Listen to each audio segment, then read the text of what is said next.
Hey guys, thank you so much for being here. I'm so excited to have you both on. This is great. But I want to talk about the movie and get into that. But first, how are you doing? You look great. Pete, where are you? Where are you quarantining? I am quarantining in my mom's basement, so crushing it.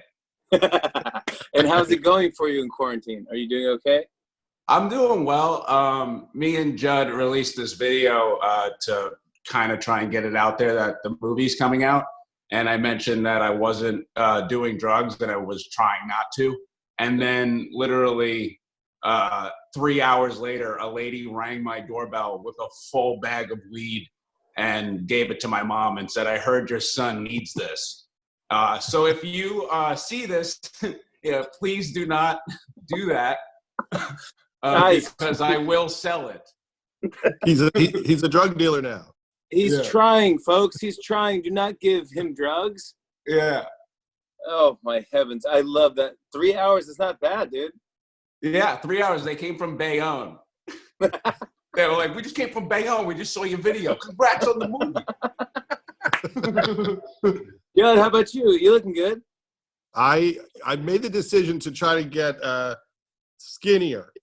Yeah. You know, I had a choice: go fat or go skinny. I knew it wasn't going to level off. It had to be full commitment to fat or skinny. So I exercise all day and then all night. Yeah, the ice cream comes. Where did you guys first meet? Do you remember? Well, when we were doing Trainwreck, I asked Amy Schumer, "Who's funny? Like, who should I know?" And she said the funniest person is this 20-year-old kid, Pete Davidson. And so we put him in Trainwreck. He has one line, just because we wanted him to be like our Richard Dreyfuss in The Graduate. Like, you know, look, we knew he was funny before anybody else. And so he had this one brief scene with Bill Hader. It was really crazy. I was on set for like maybe 12 minutes. And I met Bill Hader. And then about like a day later, Bill Hader called me and he goes, "I recommended you to Lorne Michaels." And I was like, "Why?" I have no idea, barely had any interaction with him. And then I got the show. So I blame that and everything else that has happened to me since then on Bill Hader. Why not blame Bill Hader? It's all his fault. I feel like, Judd, you're so good at doing this. Getting a comedian and finding kind of what they're all about. How long is the process and what goes into this? Well, Pete and I were trying to think of, you know, movies to do together with his partner, Dave Cyrus, who wrote at Saturday Night Live. And there was another movie and then another movie. And then slowly this idea evolved. And we shot it last summer, all on Staten Island. The entire time, Pete was trying to get me to get a tattoo.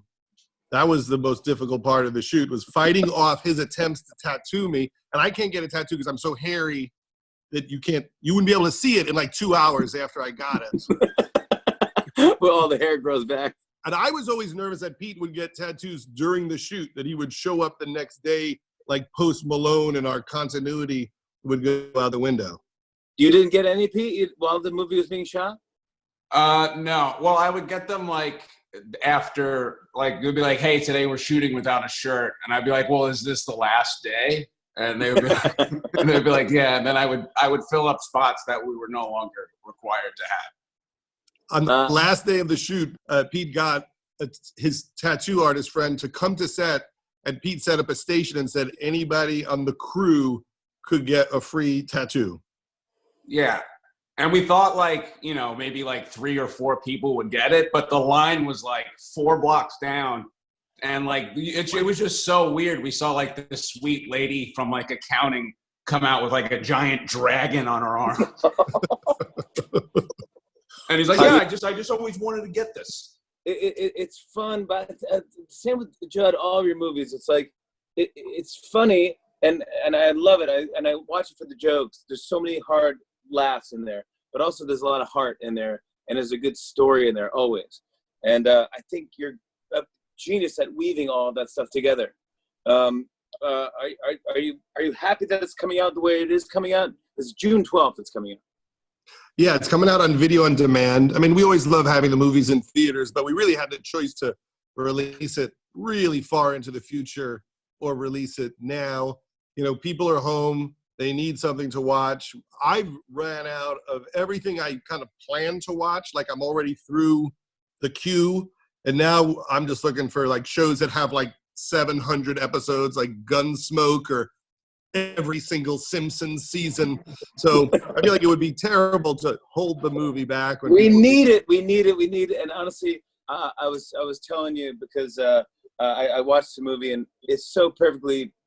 I know Pete just from doing the show, and I know him, you know, since he first started. But in my brain, this is who Pete Davidson is to me. I think like it's perfectly. You hit it out of the park, dude.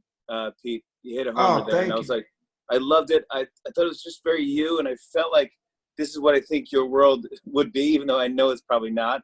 But I felt like it felt very topical. It felt dangerous. It felt. And then, you know who's unbelievable in it? Maude Apatow. That's right. Yeah, she plays Pete's sister. Fantastic. She gives it to him good in the Yes. movie. I thought when we shot it, Pete seemed angry when she would like. She's the one person that gets to tell him off in the movie. You guys are great together. Yeah, she really got to me. Oh, fantastic. Dude, Pete, you guys, those scenes look so real. It was like brother and sister going like, get out of here, man. Like really, like, no, dude, I loved it. I thought it was like, she was, dude, I've known her, obviously, Judd, you've known her longer, but I will take credit for knowing her second longer. Yeah. She's incredible. She did all her homework too. She really hung out with my sister and really, you know, learned how much she really hates me. And really portrayed that well on screen. And still hangs out with your sister. Like I'm like, the movie's over. You don't have to go drinking with Pete's sister anymore. Yeah, they're buddies now. It was just great, and you just set the perfect scene for this thing. Do you want to describe to everyone what the King of Staten Island is about? The King of Staten Island, it's pretty much like it's all fake, but it's also pretty much true. It's pretty much like my life if I didn't find comedy. Like my dad passes away in it, and my mom's a nurse, and we really just wanted to make a movie about it. It just shows, you know, how it hurts this family, and we wanted to show how you know, wonderful all these firemen and nurses are, and I think we did that. Judd, anything else you would like to say about the movie?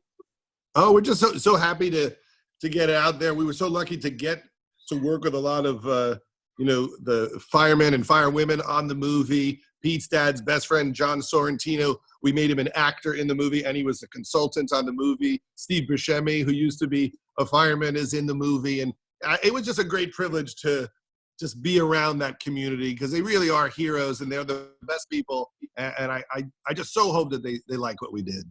I want to show a special trailer that you guys cut just for us. Please enjoy. Here's the trailer for The King of Staten Island. Well, Dad's still dead.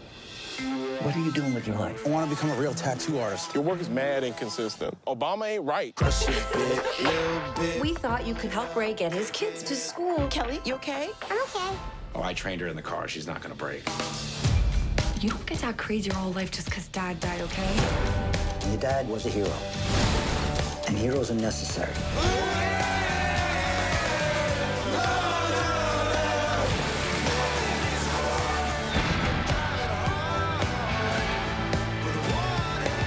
The King of Staten Island. I feel like I never live up to anybody's expectations. Hey, thanks for listening to all this. You're one of the few people who treat me like a person. You're welcome.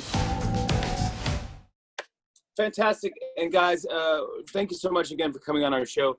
We give everyone an opportunity to talk about a charity or spotlight something that's near and dear to them. You chose Answer the Call. Pete, why Answer the Call? Answer the Call is a great organization because it helps the families of those who lost lives in the line of duty. If you're a New York police officer or a firefighter or an EMS worker, and it's the same charity that helped my family when my dad died. So we only thought it'd be right to pay it forward. That's awesome. I appreciate you talking about that charity. That's awesome. Guys, the movie is very, very funny. It's heartwarming. I love seeing you guys. I can't wait to see you in person soon. Hopefully we can. June 12th, check out The King of Staten Island. There they are, Judd Apatow and The King of Staten Island, Pete Davidson. Bye, guys. Bye, guys. Very much. You're looking good, guys. on and on and on. I said, and it's on and on and on.